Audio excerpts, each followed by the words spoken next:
Assalamualaikum warahmatullahi wabarakatuh. My name is Alvisa Sida Pristinawati. My study number 832022014. Here I want to read the part 3 and part 4, Robinson Crusoe. Part 3, Lord of the Iceland.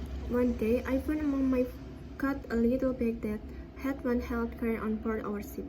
I decided to use it to store my powder, so I soaked it off near the rock outside my house. Soon afterward, the rains came a month later. I saw some young plant growing there. I had forgotten all about the green bag. When the plant grew, I was surprised to see that some were our English barley and others were rice. Up to this point, I had very little idea or religion. I thought of everything that had happened to me as chance. When I saw English barley growing there, I thought it was a miracle. God had made it grow there to comfort me. This thought brought tears to my eyes. Then I remember shaking out the bag in the place just before the rain came. This calmed my mind. I thought the grain had grown there by chance, and so I feel less thankful to God, but I should have been thankful anyway, because the chance of grain growing there was very small. By chance, 10 or 12 grains of barley and rice had remained in the bottom of the bag. By chance, I had shaken out of the bag in the shade of the rock, where it was protected from the sun. I carefully saved the grain to plant again, hoping to grow enough to supply me with bread. April 16. I finished my ladder with this. I could climb over the fence. The fence was snow thick and high from outside. The house could not be seen. At least I was safe from attack by men or beasts. The next day, the earth came falling down from the roof of my cave and the hill above it. I thought that my cave was falling in as it had done before. I climbed the fence for fear of being buried alive. Once outside, I realized that it was earthquake. I was terrified that the hill would fall upon my tent and bury all my cat. I sat on the ground, feeling miserable. The wind rose and there was a great storm. It lasted about 3 hours. All the time I sat on the ground, terrified and miserable. But I never had one serious religious thought. 2 hours later, the air and sea were calm, and it began to rain.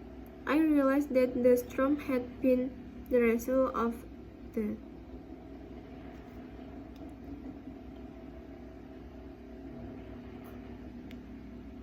earthquake, and that the earthquake was now over. I wound it and sat in my tent. June 16. On the beach at the other side of the island, I found a large turtle. I had never seen one before, but I soon discovered that there were many on the other side of the island. June 19. I fell ill and began shivering. June 20. I didn't sleep all night because of the fever. June 21. I was terrified by my illness and had no one to help me. I prayed to God for the first time since the storm on the sea by Hull. I could not think clearly. For several days I lay shivering with fever. June 26. I woke up feeling better. Having no food, I took my gun and killed a goat. I found it very difficult to carry the goat home because I was weak from my illness. June 27. I fell ill again and lay in bed all day without food or drink. I tried to pray to God, but all I could say was, Lord, have mercy upon me. Over and over again, I fell asleep and had a terrible dream. I dreamed I was sitting on the ground outside my house. I saw a man descend from the sky. He was clothed in the fire and had a spear in his hand. When he landed on the ground before me, the earth trembled. He moved toward me to kill me. Then he said, Zion, you don't repent. Zion, you don't repent. Now you will die. I was terrified. Alas, I had no religious knowledge. What my father had taught me had been forgotten in 8 years of a weak sailor's life. My soul had been stupid. It had no desire God. It had no will evil. Through all my misfortunes, I had never once thought that they were just punishment my sin. I had attacked like an animal quit by my passion. When the rest and barley grew, I had a moment of serious religious thought, but the best when I discovered that it was not a miracle. Now, for the first time, I began seriously to repent of my sinful life. I saw my condition not as simple misfortune, but as the punishment of a just God. This thought brought tears to my eyes. I remembered my father's word. He had said to me, if I went to sea, God would not bless me, and I would be sorry. Now I said to myself, my father's prophecy has really been fulfilled. God has punished me, and there is no one to help me. Then I cried out, Lord, help me, for I am in a great distress. June 28. Feeling a little stronger, I ate some turtle meat. This was the first time in my life I asked God, pleading on what I ate. Afterward, I took my gun and walked to the shore. There I sat down, feeling weak once more, and looked out the sea. What? I asked myself. Is this earth and sea of which I have seen so much? What am I? What are men and beasts? Where to come from? Surely we are made by the same secret power that formed the earth and sea. Who is that? The answer was clear. God made it all. Then I thought, if God made all these things, He must also create them all. Nothing can happen in creation without His knowledge. Therefore, He knows that I am here in this miserable condition, and He means this thing to happen to me. Why has God done this to me? I asked to myself, but then I remember my weak life, and I said to myself, why do you ask me? Why do you ask why God has done this to you? I asked instead why you were not healed long ago.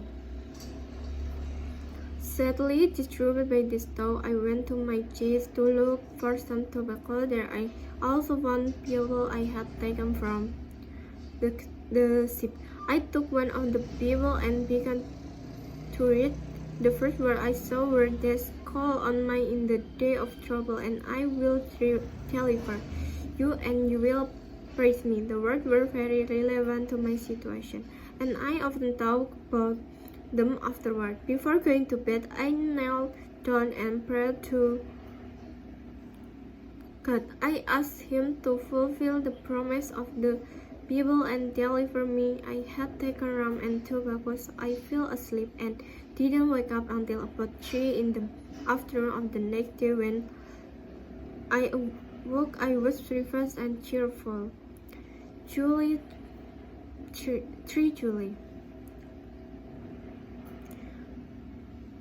I thought often about the word in the people will deliver you, but it seemed impossible that I should escape from the island. Then suddenly I said to myself, but I have delivered from my illness. God had delivered me, but I had not praised Him. Instead of thanking Him for saving my life, I had thought only of escaping from the island. July. I began to read the Bible seriously. I decided to read a little every morning and every night. Now I understood the words call on me, and I will never deliver you. In a different way, before I had asked to be delivered from my Aslan prison. Now I ask to be delivered from the coil of my sinful past. deliverance from sin is a far greater blessing than deliverance from misery.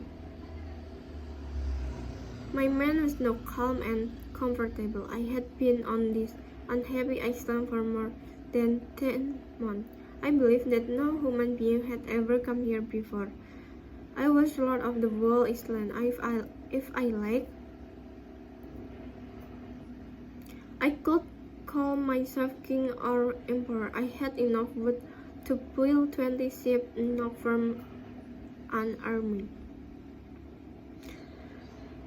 However, if I could not use it, it was of no value to me. I had enough to eat, so the rest was useless. I would have gladly given all my money for a little inn, because it would have been so useful. My life was now much easier than before. I thought much more about the blessing of my prison life and much less about its fortune. My ink had been gone for some time. My clothes were all worn out. I made new clothes for myself from the skin of the goat I killed. This was very slow and difficult work, since I had no needle. The weather was so hot that I could have gone naked. However, I didn't want to go naked, even though there was no one to see me. I could not go naked because the sun was so strong that it would burn my skin. I therefore made myself clothes, a hat, and even an umbrella. I tried to make a boat or canoe with which to escape from the island. For one clear day, I could see the mainland.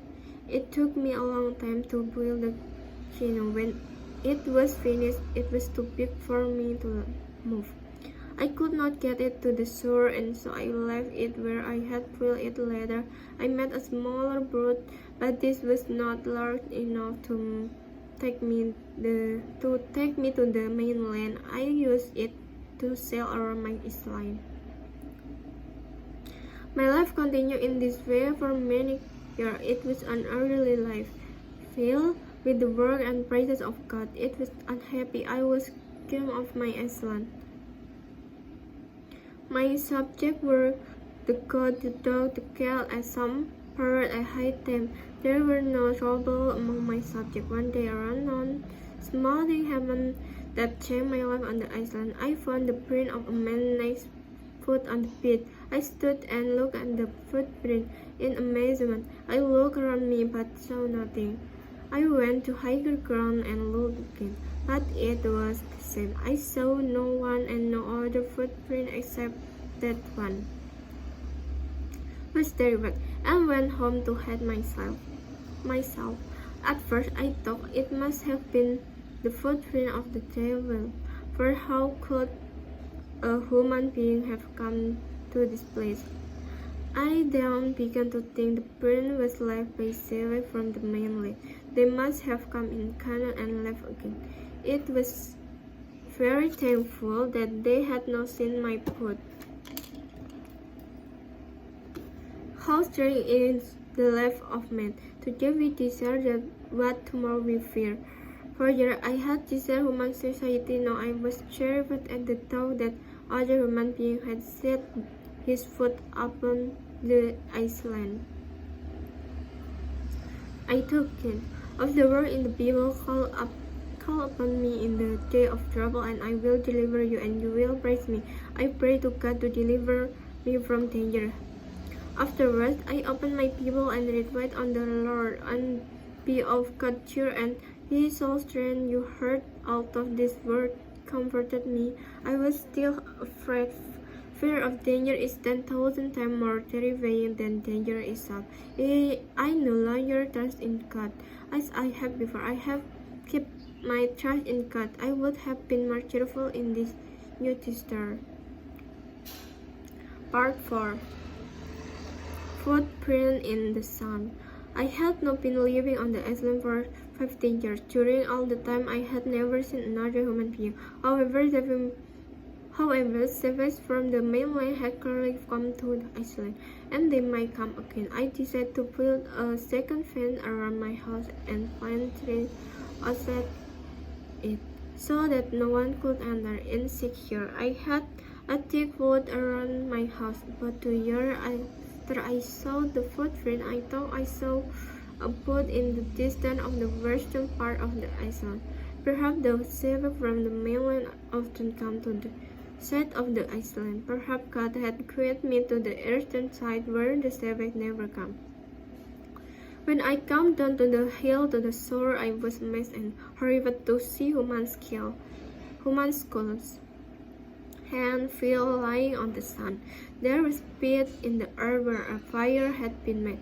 There was savage had made in human flesh, eating the bodies of their fellow men. I turned away from this terrible sight. I felt sick and vomited. Then I ran back to my house. My eyes were full of tears. I thanked God that I had been born in a civilized man, quite different from the savage. I thanked Him for the comfort He had sent me and my sister. I thought I was probably safe from the savage. I had been on the island for 18 years, and I had never met them. I could live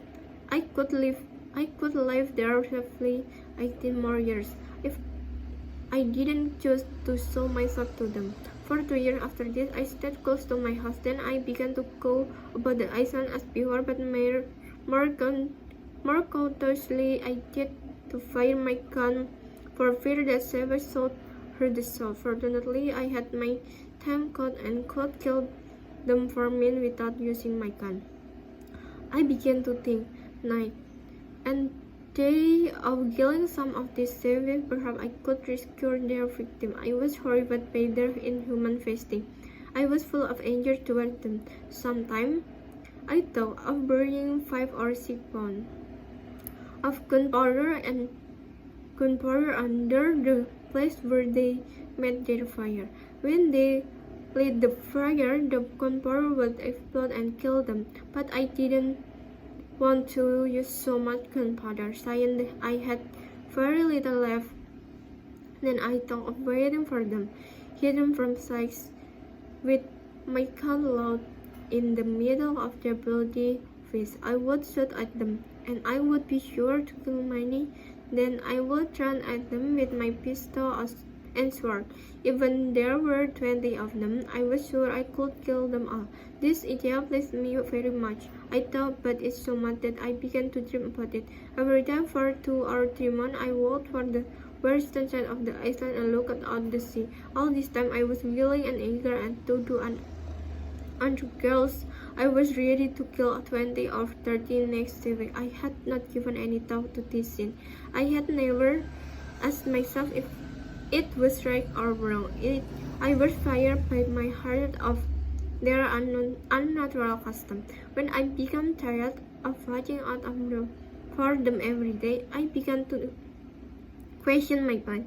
God had let them live unpunished for X. And what had these people ever done to me? They did not think it was sin to kill a prisoner and eat his flesh. Then I thought that this custom was inhuman. It was really nothing to me. These people had done me no harm. If they attacked me, then I might have the right to kill them. At prison, I was at no risk, and therefore I had no right to kill them. If I did so, I would be no better than the Spaniards who had destroyed millions of savages in America. The savages had done the Spaniards no harm. All the Christian nations of Europe said that the Spaniards had been cruel and unnatural to kill those people. This talk made me abandon my blood plan. Besides, I thought that attacking them would put me at greater risk if I did not kill all of them. The survivor would go home and rather wait out there to kill me. Therefore, I decided it was neither just nor wise to attack the savage. I give thanks to God that I had been saved from committing a great sin. For a year afterward, I never went to the western shore except once. to get my food and hide it on the eastern side of the island. I had now been living on the island for 23 years, and I had found some pleasant ways to pass the time. I taught my bird to speak. I taught him to say poor Robinson Crusoe. He lived with me for 26 years. Perhaps he is still living on the island calling out poor Robinson Crusoe. I may have lived this way until I get content in old age, but God had other plan for me. How often in our life the thing we fear must become the means of our deliverance, and I could give many examples of this in my strange life. However, the best example is that of my life here on the island. It was December of my 23rd year. I went out early one morning when it was still dark. Suddenly, I saw a fire on the shore, but two miles away. I went back to my house and put the leader up after me. I loaded on my gun and prayed to God to protect me. After but to her, I want to know what was happening outside. I climbed the hill behind my house, lay down in the grass, and looked toward the shore with my perspective glass. There I saw 9 naked seamen sitting around a small fire. They had 2 canoes with them. Some hours later, they got into theirs.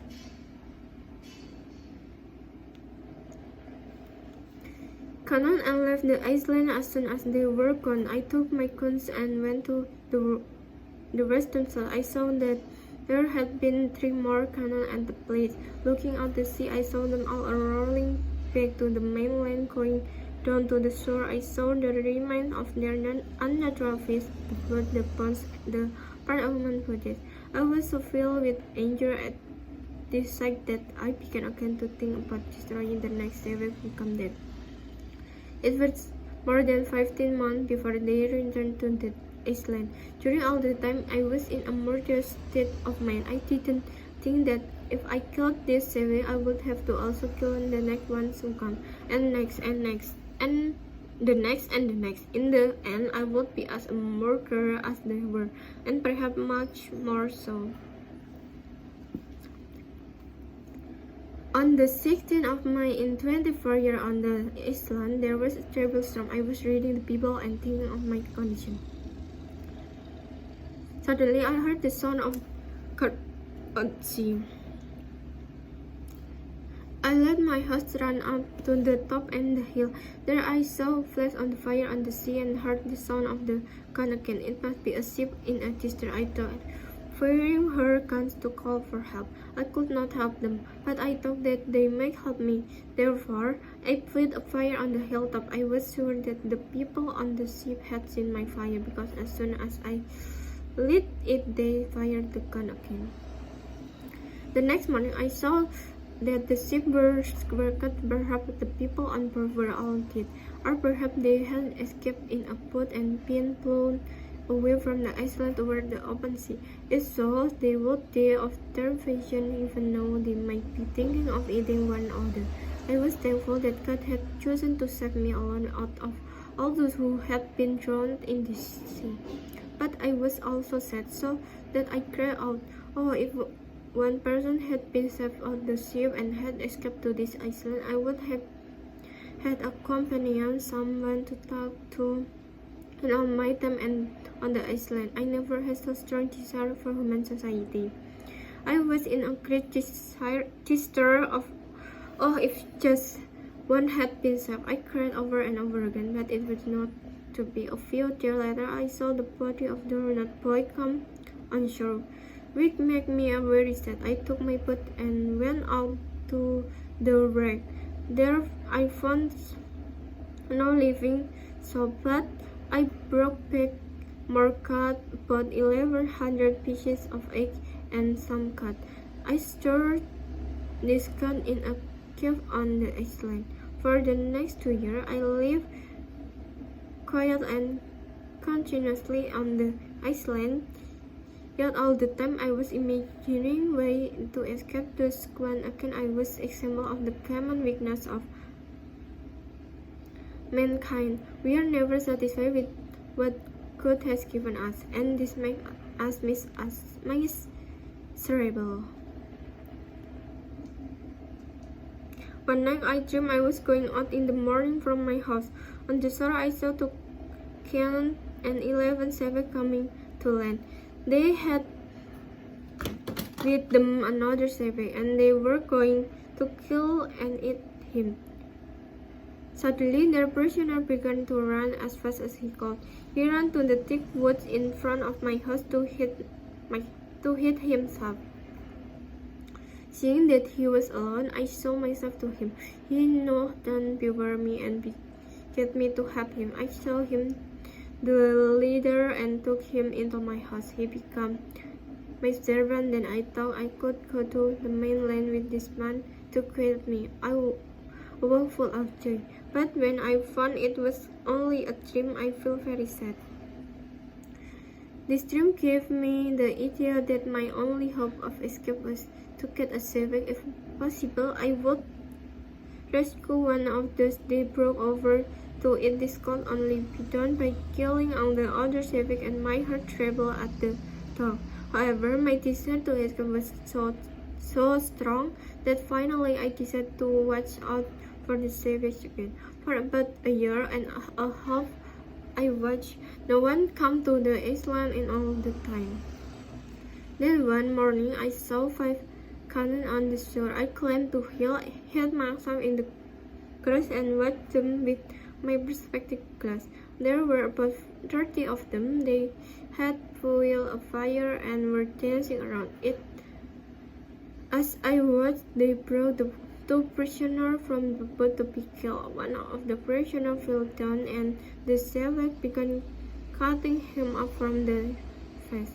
At that moment, the other prisoner began to run. He ran with a massive speed along the shore toward my house. I was terribly frightened when I saw him running towards me.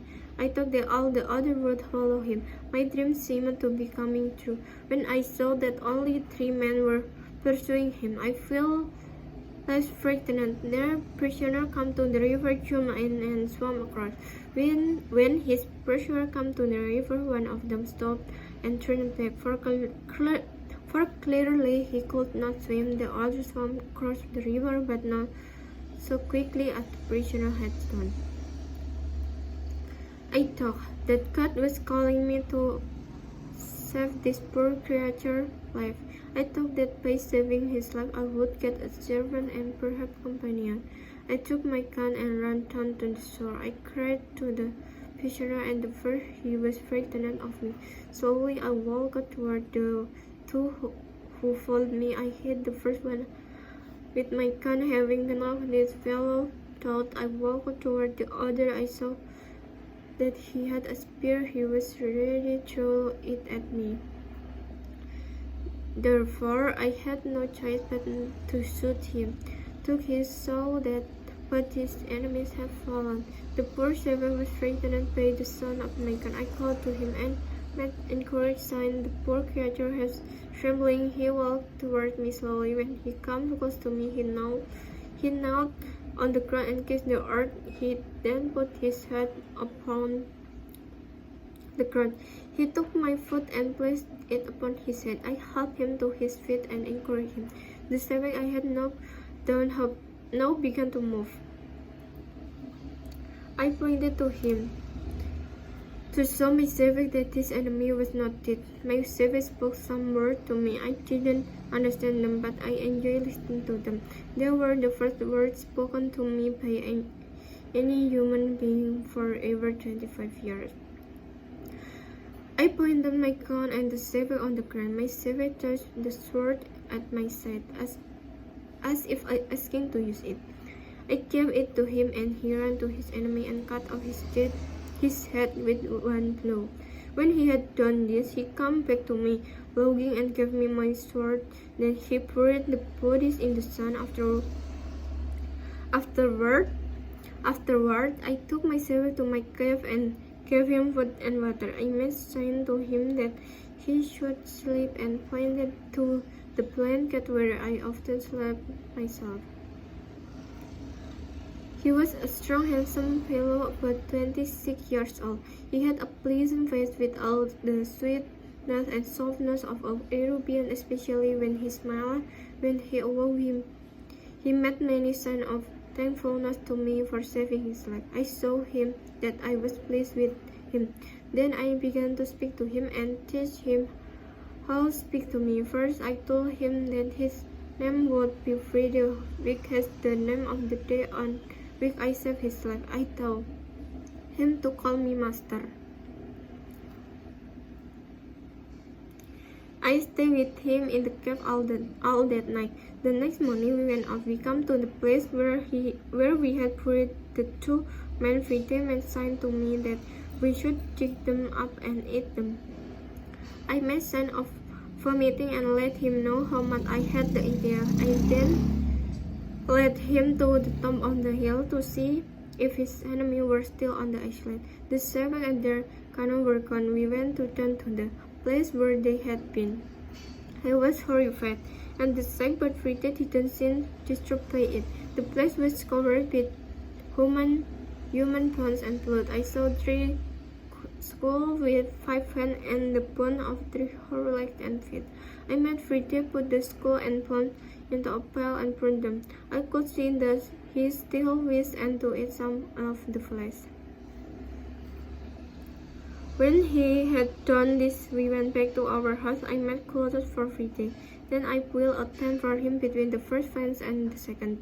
Thus Friday could not attack me during the night, but there was no need. Friday was the most faithful, loving, and silent servant. He loved me as a child loved his father. He would have given his life to save mine. God did not give all his creatures the knowledge of how best to use their capacity. However, he gave all mankind the same reason, sentiment, and passion. It made me sad to think that God had hidden the same knowledge from so many millions of souls. Someone like Frida would use that knowledge better than many white men. Bagian 3. Suatu hari saya menemukan di antara barang-barang saya sebuah tas kecil yang pernah menampung biji-bijian di atas kapal kami. Saya memutuskan untuk menggunakan untuk menyimpan bedak saya. Jadi, saya mengocoknya di dekat batu di luar rumah saya. Tak lama kemudian hujan datang. Sebulan kemudian saya melihat beberapa tanaman muda tumbuh di sana. Saya sudah lupa semua tentang tas gandum. Ketika tanaman tumbuh, saya terkejut melihat beberapa adalah kedelai Inggris kami dan yang lainnya adalah nasi. Sampai saat ini saya memiliki sedikit dikasih tentang agama. Saya menganggap semua yang terjadi pada saya sebagai kebetulan. Ketika saya melihat kedelai Inggris tumbuh di sana, saya pikir itu adalah keajaiban. Tuhan telah membuatnya tumbuh di sana untuk menghiburku. Pikiran ini membuat saya menangis. Kemudian saya ingat mengocok tas di tempat itu tepat sebelum hujan turun. Ini menenangkan pikiran saya. Kemudian kupikir biji-bijian tumbuh di sana secara kebetulan. Jadi aku merasa kurang bersyukur kepada Tuhan. Tapi saya seharusnya bersyukur karena peluang tumbuhnya biji-bijian di sana sangat kecil. Secara kebetulan 10 atau 12 butir jelai dan beras tertinggal di dasar tas. Secara kebetulan saya telah mengguncang tas di bawah naungan batu, di mana terlindung dari sinar matahari. Saya dengan hati-hati menyimpan biji-bijian untuk ditanam lagi. Saya berharap cukup untuk memasak saya dengan roti. 16 April saya menyelesaikan tangga saya. Dengan ini saya bisa memanjat pagar. Pagar itu sekarang tebal dan tinggi. Dari luar rumah itu tidak terlihat. Akhirnya saya aman dari serangan manusia atau binatang.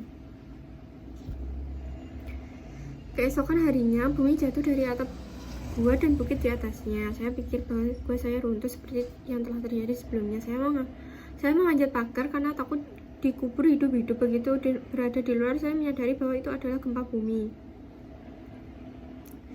Saya takut bukit itu menimpa tenda saya dan mengubur semua barang saya. Aku duduk di tanah merasa sengsara. Aku tertiup kencang dan terjadi badai besar. Itu berlangsung sekitar 3 jam. Saat itu saya duduk di tanah ketakutan dan sengsara. Tetapi saya tidak pernah memiliki satu pemikiran religius yang serius. 2 jam kemudian udara dan laut tenang dan hujan mulai turun. Saya menyadari bahwa badai itu adalah hasil dari gempa, bahwa gempa sekarang telah berakhir. Aku masuk dan duduk di tendaku. 16 Juni, di pantai di sisi lain pulau, saya menemukan kura-kura besar. Saya belum pernah melihat sebelumnya, tetapi saya segera menemukan bahwa ada banyak di sisi lain pulau. 19 Juni, saya jatuh sakit dan mulai menggigil. 20 Juni, tidak tidur semalaman karena demam. 21 Juni, saya takut dengan penyakit saya dan tidak ada yang membantu saya. Saya berdoa kepada Tuhan untuk pertama kalinya sejak badai di Laut Hull. Saya tidak bisa berpikir jernih. Selama beberapa hari saya terbalik menggigil karena demam. 26 Juni.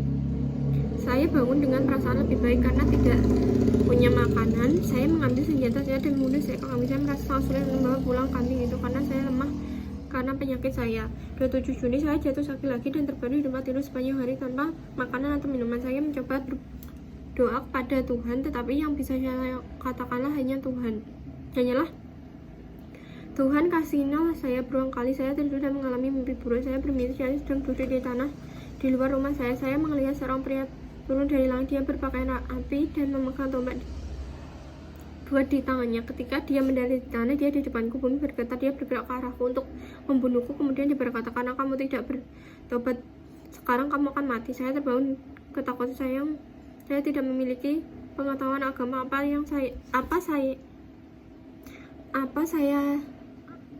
yang ayah saya telah ajari, semuanya telah dilupakan dalam 8 tahun kehidupan pelaut yang jahat. Jiwaku bodoh, itu tidak diinginkan bagus, itu tidak takut kejahatan, malis maka malangan saya tidak pernah berpikir bahwa itu adalah hukuman yang adil untuk dosa-dosa saya. Saya telah bertindak seperti binatang dipandu oleh hasrat saya. Ketika beras dan jelai tumbuh, saya memiliki momen pemikiran religius serius, tapi itu berlalu ketika saya menemukan bahwa itu bukanlah keajaiban. Sekarang untuk pertama kalinya saya mulai serius bertobat dari kehidupan saya yang penuh dosa. Saya melihat kondisi saya bukan sebagai pemalangan sederhana, tapi sebagai hukuman dari Tuhan yang adil. Pikiran-pikiran ini membuat saya menangis. Aku teringat kata-kata ayahku. Dia mengatakan itu, jika aku pergi ke laut, Tuhan tidak akan memberikan saya dan saya akan menyesali. Sekarang kataku pada diri sendiri, buatan ayahku benar telah terpenuhi. Tuhan telah menghukum saya dan tidak ada yang membantu saya. Allah berteriak, Tuhan telah melakukan, aku sangat tertekan. 28 Juni merasa sedikit lebih kuat. Saya makan daging kura-kura. Ini adalah pertama kalinya dalam bagian hidup saya. Saya meminta berkah Tuhan atas apa yang saya makan. Setelah itu saya mengambil senjata saya dan berjalan ke pantai. Di sana saya duduk merasa lemah sekali lagi dan memandang ke laut.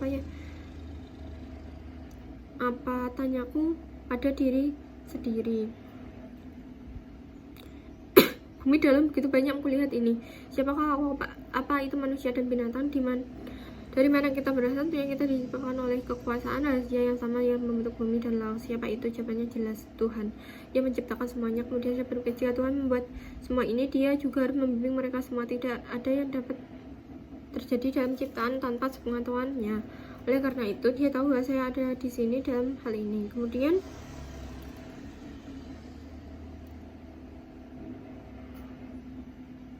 saya berpikir, jika Tuhan membuat semua ini, Dia juga kondisi mencari.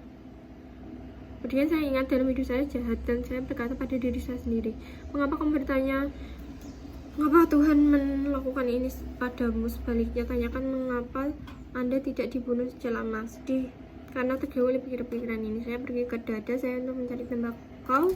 Di sana saya juga menemukan Alkitab yang saya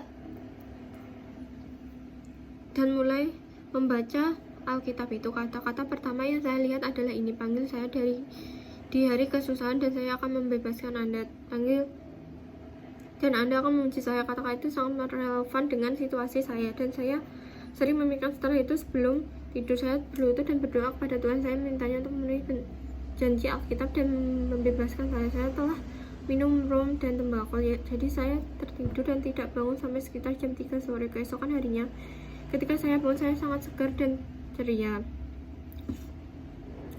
3 Juli, aku sering berpikir tentang kata-kata dalam Alkitab akan membebaskan, tapi sepertinya tidak mungkin. Aku harus melarikan diri dari pola itu. Lalu tiba-tiba aku berkata pada diriku sendiri, tapi saya telah dibebaskan dari penyakit saya. Tuhan telah membebaskan saya, tapi saya tidak memuji Dia. Alih-alih berterima kasih kepadanya karena telah menyelamatkan hidup saya hanya berdoa untuk melarikan diri dari pulau itu. 4 Juli saya mulai membaca Alkitab dengan serius. Saya memutuskan untuk membaca sedikit setiap pagi dan setiap malam.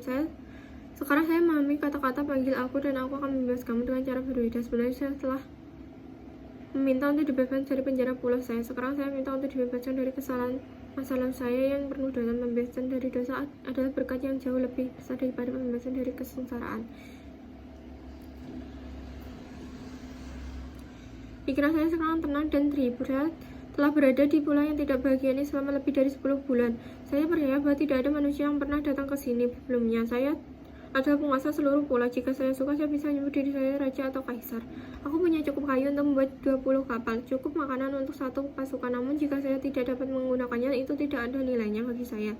Saya sudah cukup makan, jadi sisanya tidak berguna. Saya dengan senang hati akan memberikan semua uang saya untuk membeli sedikit tinta, karena itu kan berguna. Hidup saya sekarang jauh lebih mudah dari sebelumnya. Saya memikirkan tentang berkat-berkat kehidupan saya saat ini dan lebih sedikit tentang kemalangannya. Tinta saya telah hilang selama beberapa waktu. Pakaianku sudah usang semua. Saya membuat baju baru untuk diri sendiri dari kulit kambing yang saya bunuh. Ini pekerjaannya sangat lambat dan sulit karena saya tidak punya jarum. Cacatnya sangat panas sehingga saya bisa telanjang. Namun saya bahkan tidak ingin telanjang meskipun tidak ada yang melihat saya.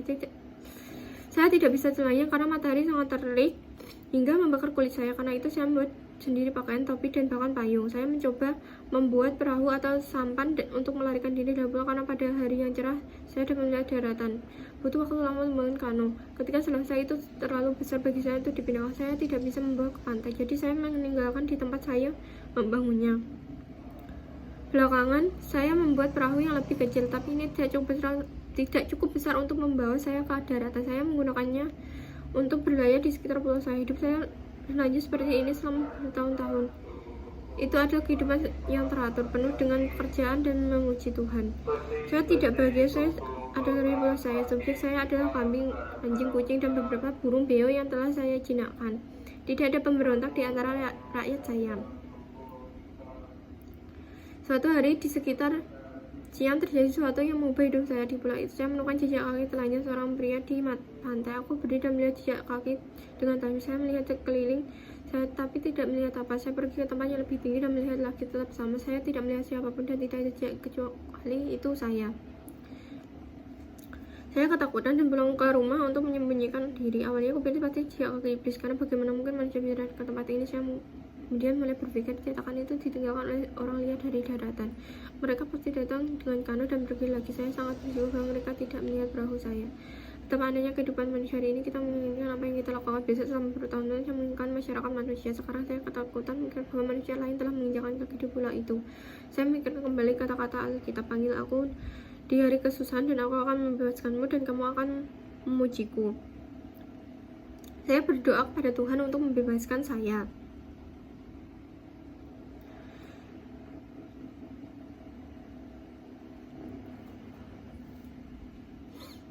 Setelah itu saya membuka Alkitab saya dan membaca, nantikan Tuhan dan bergembira. Dia akan menguatkan dua hatimu. Meskipun kata-kata ini menghibur saya masih ketakutan akan bahaya 10.000 lebih menakutkan daripada bahaya itu sendiri. Saya tidak lagi percaya pada Tuhan seperti sebelumnya. Jika saya menjaga kepercayaan saya pada Tuhan, saya akan lebih cerita dalam kesusahan baru ini.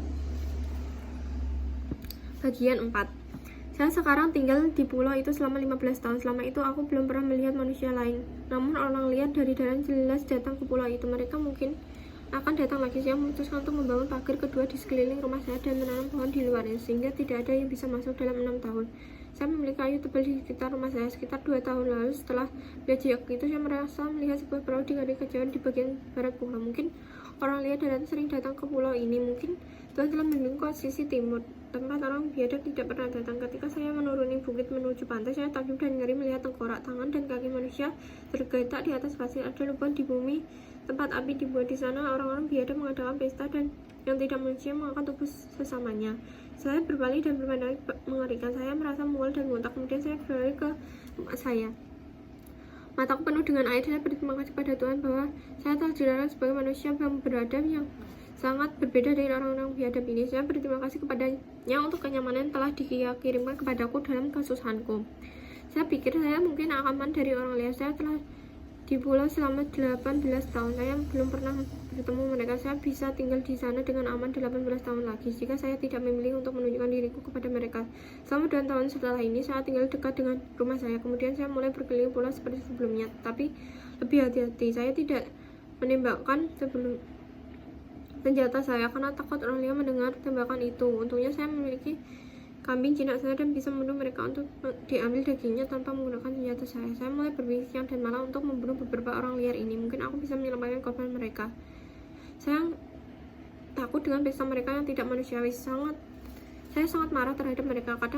Kadang-kadang aku berpikir untuk menghibur 5 atau 6 pon bubuk mesi di bawah tempat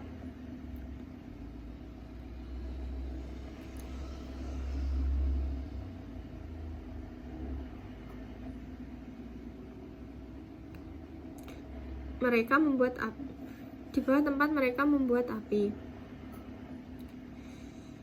Saat mereka menyalakan api, bubuk mesi akan meledak dan membunuh mereka. Tapi saya tidak ingin menggunakan terlalu banyak bubuk mesi karena saya hanya memiliki sedikit yang tersisa.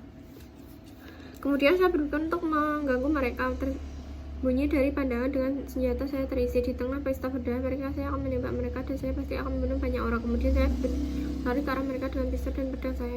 Bahkan jika ada 20 dan mereka, saya yakin saya bisa membunuh mereka semua. Gagasan ini sangat menyenangkan saya sangat memikirkan sehingga saya mulai memimpikannya. Setiap hari selama 2 atau 3 bulan saya berikan kesibukan dan pulau dan melihat ke laut. Selama ini saya bersedia dan bersemangat untuk melakukan tindakan yang keterlaluan. Saya siap untuk membunuh 20 atau 30 orang biadab berlanjang. Saya tidak memberikan dosa ini. Saya tidak pernah bertanya pada sendiri apakah itu benar atau salah. Saya dibentak oleh kebencian saya terhadap kebiasaan mereka yang tidak wajar. Ketika saya bosan mengawasi mereka setiap hari, saya mulai mempertanyakan rencanaku. Tuhan telah membiarkan mereka hidup tanpa hukuman usia, dan apa orang-orang ini pernah melakukan padaku?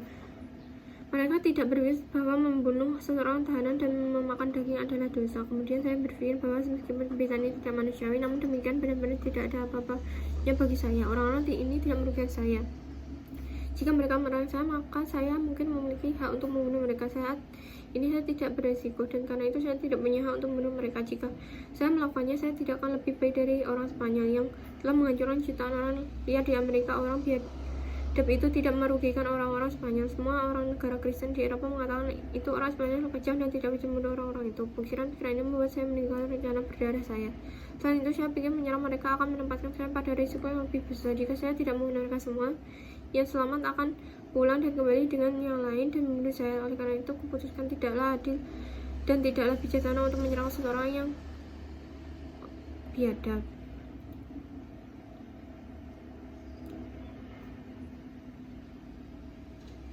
Saya bersyukur kepada Tuhan bahwa setelah diselamatkan dari melakukan dosa besar selama setahun itu, saya tidak pernah pergi ke pantai barat kecuali sekali untuk mengambil perahu saya dan menyembunyikannya di sisi timur pulau.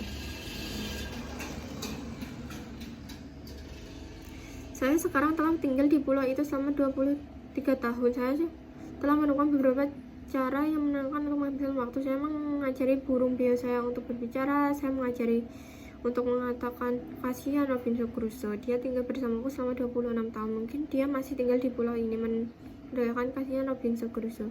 Saya mungkin hidup seperti ini sampai saya mati dan puas di usia tua. Tapi Tuhan punya rencana lain untuk saya. Seberapa sering dalam hidup kita hal-hal yang paling kita takuti menjadi sarana pembebasan kita. Saya bisa memberikan banyak contoh tentang ini dalam hidup saya yang aneh. Namun yang terbaik contohnya adalah tahun-tahun terakhir saya di pulau ini. Saat itu bulan Desember tahun ke-23 saya pergi pagi-pagi sekali ketika hari masih gelap. Tiba-tiba saya melihat api di pantai sekitar pukul 2 bermil-mil jauhnya. Saya kembali ke rumah saya dan menarik tangga. Setelah saya membawa senjata saya berdoa kepada Tuhan untuk melindungi saya. Setelah sekitar 2 jam, saya ingin tahu apa yang terjadi di luar. Saya mendaki bukit di belakang rumah saya, berbaring di rerumputan dan melihat ke arah pantai dengan kaca perspektif saya. Di sana saya melihat 9 orang biadab lain duduk di sekitar api kecil. Mereka membawa dua kanon. Beberapa jam kemudian mereka masuk kamar mereka dan meninggalkan pulau. Begitu mereka pergi, saya mengambil senjata saya dan pergi ke pantai barat. Saya melihat ada 3 kanon lagi di tempat itu. Melihat ke laut, saya melihat mereka semua mendayung kembali ke daratan. Turun ke pantai, saya melihat sisa-sisa pesta mereka yang tidak wajar. Darah, tulang, bagian tubuh manusia. Aku sangat marah melihat pemandangan ini, sehingga aku mulai berpikir untuk menghancurkan orang-orang liar berikutnya yang datang ke sana. Itu lebih dari 15 bulan sebelum mereka kembali ke pulau itu. Selama ini saya berpikir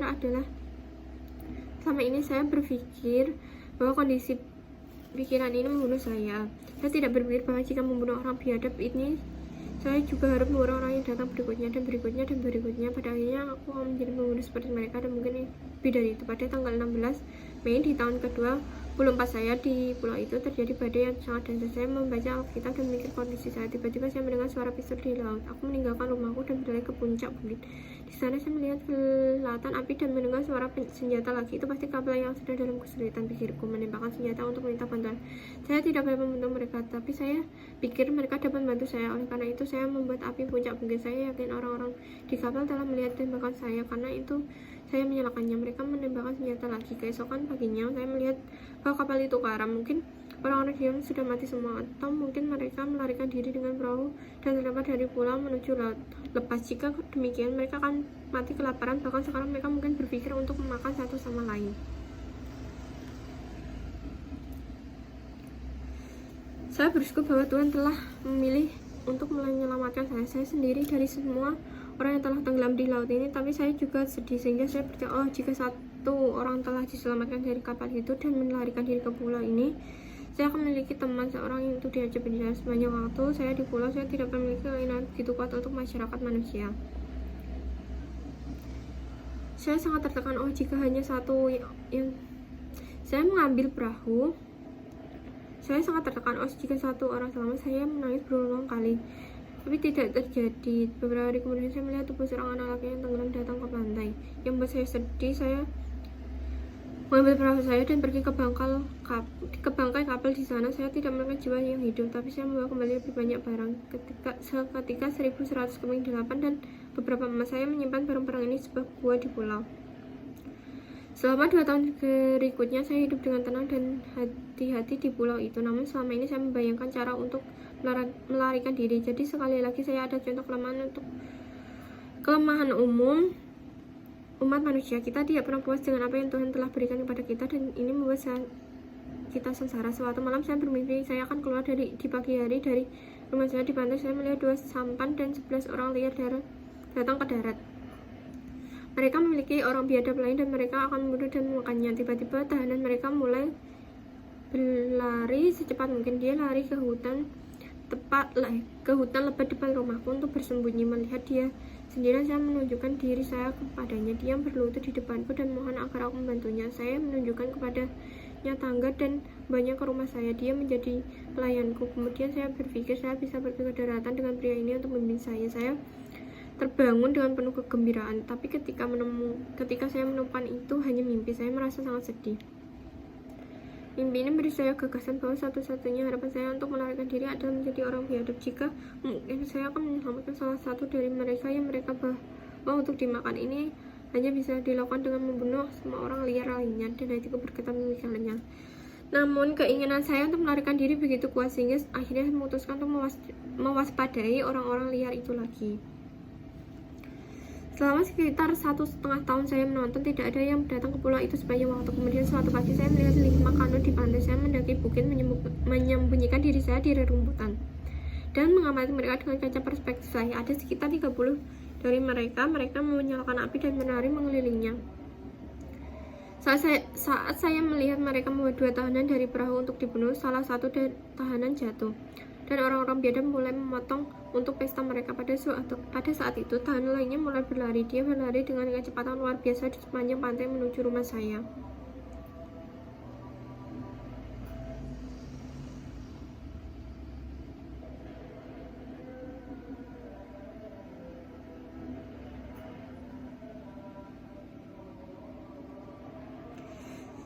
Saya sangat ketakutan. Saya melihat berlari ke arah saya. Saya pikir saya akan semua yang lainnya mengirimiku seperti menjadi kenyataan. Ketika saya melihat bahwa hanya 3 pria yang mengajarinya, saya rasa takut saya berkurang. Tahanan itu datang ke sungai, melompat dan berenang menyeberang. Ketika para pengajarnya sampai di sungai, salah satu dari mereka berhenti dan berbalik karena jelas dia tidak bisa berenang. Yang lainnya berenang menyeberangi sungai. Tapi tidak secepat yang dilakukan tawanan itu. Saya pikir Tuhan memanggil saya untuk menyelamatkan hidup makhluk malang ini. Saya pikir dengan menyelamatkan nyawanya saya akan mendapat seorang pelayan dan mungkin seorang pendamping. Saya mengambil senjata saya dan berlari ke pantai. Saya berteriak kepada tahanan. Awalnya dia takut padaku. Perlahan aku berjalan menuju keduanya yang mengikutiku. Saya memukul yang pertama dengan senjata saya. Setelah menjatuhkan orang ini, saya berjalan ke arah yang lain.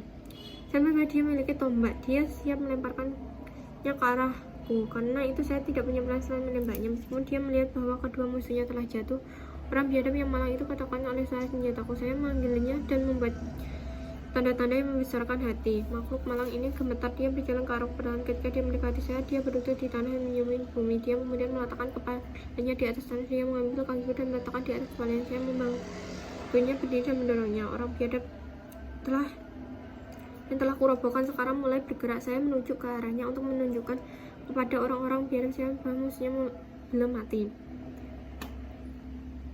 Orang biadab ia berbicara beberapa kata kepada saya. Saya tidak mengerti mereka, tapi saya senang mendengarkan mereka. Itu adalah kata-kata pertama yang diucapkan kepada saya oleh orang manusia manapun selama lebih dari 25 tahun.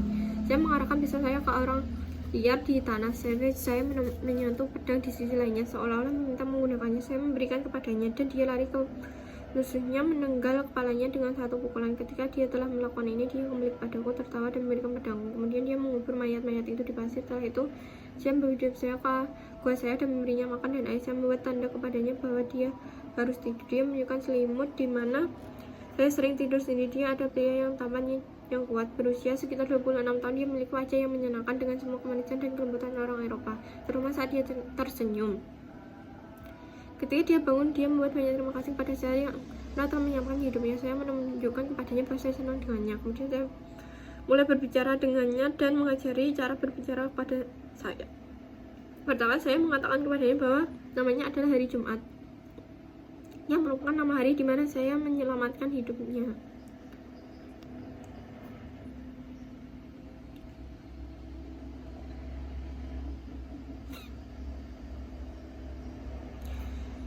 Saya mengajarinya untuk memanggil saya guru. Aku tinggal bersama di gua semuanya malam itu. Keesokan paginya kami pergi keluar. Kami tiba-tiba di tempat kami menguburkan kedua pria itu. Frida memberi isyarat kepadaku bahwa kami harus menggali dan memakannya.